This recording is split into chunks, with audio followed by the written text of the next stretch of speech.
Alright, this piece was sent to me to review, try out, and review. And believe it or not, I do not own a scanner or code reader or anything like that. Look there, it comes with a nice case. I don't own one. I've had the rare occasion to use it. First thing I notice is it feels heavy.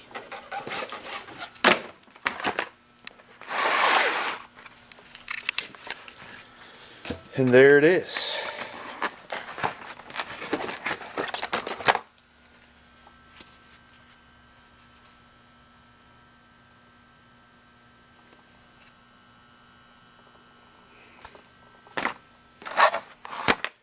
And the cords and stuff are here. So I'm going to put the camera down and I'm going to open it up and look, see what I got, and then I'll bring it back. Well, it looks like it comes with a little user's manual. I've kind of scanned through it. It looks fairly simple to set up. And a cord. Looks like it charges through the cord. It's got a rechargeable battery in it. Or you can hook it up to an external source. I haven't hit the button yet to see if it'll turn on.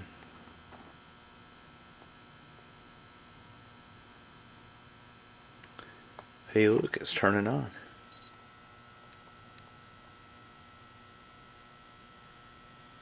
Alright, I'm gonna go get one of the vehicles with the check engine light, and I'm gonna see if I can figure this thing out. I might wash my hands too. It's doing the auto VIN scan. I just turned the key on. Well, it did not read the VIN. Now this is a 05, I think, Chevy. So let me get the VIN, enter it, and see what happens after that. Alright, I entered the VIN. Now it recognizes what it is. So I'm going to continue. I'm going to hit OK. Oh, it scans everything. It does have one fault code. I'm going to let it scan everything else. It says no, not equipped with Bose amplifier. Anyway, I'm going to let it go through and I'll check this out. Okay, so we got tire pressure monitors, abnormal. I knew that was going on. Passenger door module. I didn't know it had such a thing, but evidently it's abnormal. There's something wrong with the heating and air.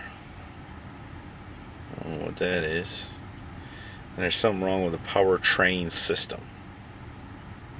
So let's go through and see what happens. This is my first time doing it. EVAP P0449 vent solenoid control. Everybody said, oh, that's an EVAP. Yep. So I gotta figure that deal out. Let me see if it helps me any further. It also has, you can do a screenshot here. I think you mash that button right there. And then you can go back and look at it. See there? This thing's pretty uptown. Alright, let me do some more figuring out on it. Alright, some other stuff I got going on is the recirc position feedback. Circuit range isn't right. I think that might be the blend doors. And then the left front and right front load, the tire pressure sensors aren't working.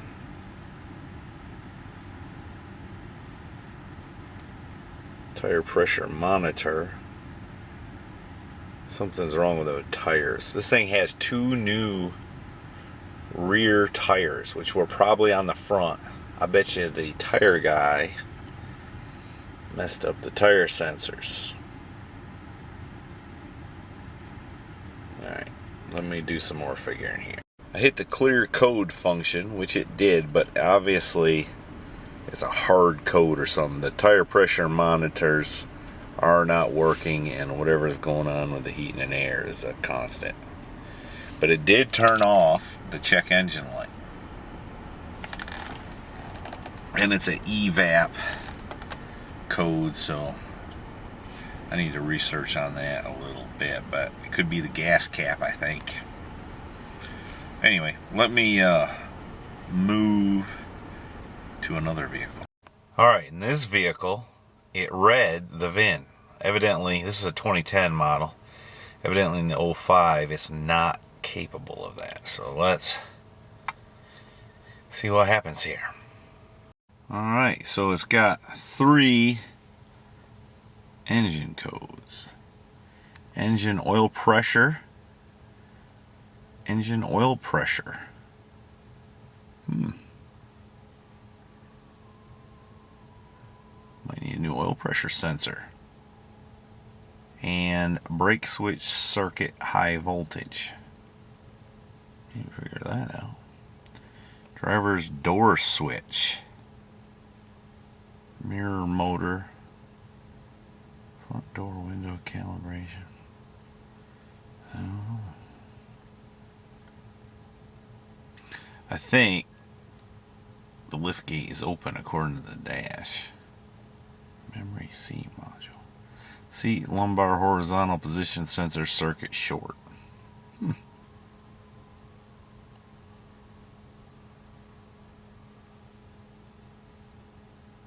Who knew it had all this stuff?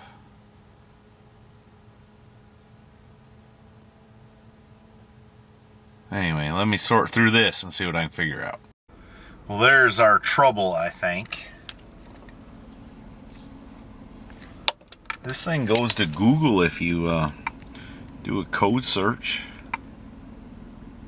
Pretty interesting. Anyway, if you toggle to the display for oil pressure, it's showing 0 oil pressure. I'd say the oil pressure sensor is bad since the thing's been running about 2 weeks with the check engine light on. We'd have had no engine. See, Mama don't keep no gas in it. So, I'm going to buy a new sensor and check it out again tomorrow. I just hit clear codes and the oil pressure went to 130 and then 0. So I'd say it's pretty safe to say that sensor's bad. It cleared all the other codes except for memory seat module. Seat lumbar horizontal. Ground open. We'll see what that. Sure you don't. No, I want to exit that. Maybe something wrong in the switch, I guess.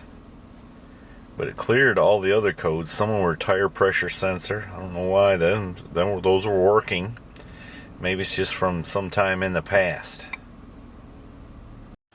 Alright, here's my first impressions. I am not, admittedly, a guy who is used to using one of these. In fact, that's really the first time I ever used something like that. I'm used to working on old stuff like this with no computers. But it read the codes no problem. And it will do other features which I have yet to learn. Alright, so far I've used this thing to diagnose on my wife's car. The oil pressure sensor was bad. And on a Suburban, figured out the evap code problems. And it had a bad oil pressure sensor. And now, the wife's car has a tire pressure monitor system failure. So I'm going to plug this thing up and see what it tells me. So far, I like it pretty good. I think they're going to put a discount code on the video so you can get it on Amazon at a little bit cheaper rate. Alright, it's doing its VIN scan again. It should tell me what vehicle this is right shortly. And it did tell me what vehicle this was. Now it's just scanning through all the stuff and we'll see what it tells me about the tire pressure sensor system, the tire monitor system.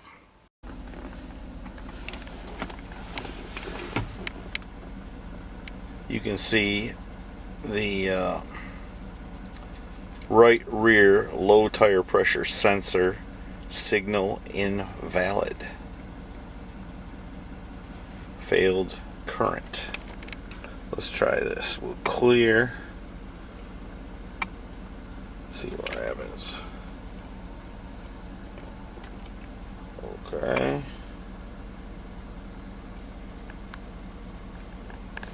It's still on the dash. I think the sensor is bad. Well, it did clear the code. There's no more codes anywhere, but I'm sure I haven't driven it anywhere. The light is still on the dash, and I'm sure if I drive it for a minute, it'll pop that code back up. So what I need to do is get a new sensor for the tire. I had new tires put on this thing maybe 3,000 miles or so ago, and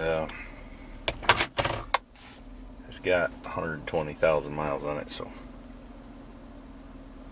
these things pass, but these things happen. But this thing's pretty handy. It will do all kinds of stuff. Let me see if I can make it do something else. We can go in here and read data stream. Click on engine data. Let's look at airflow calculated. If I can do all this.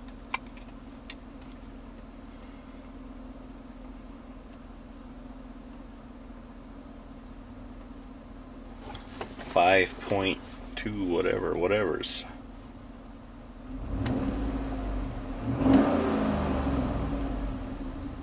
It's pretty neat. This thing will do all kinds of stuff. You can watch injectors and ambient air temperature. Let's see what that says. It's getting hot in here. I turned the air conditioner off so we didn't have to listen to the fan.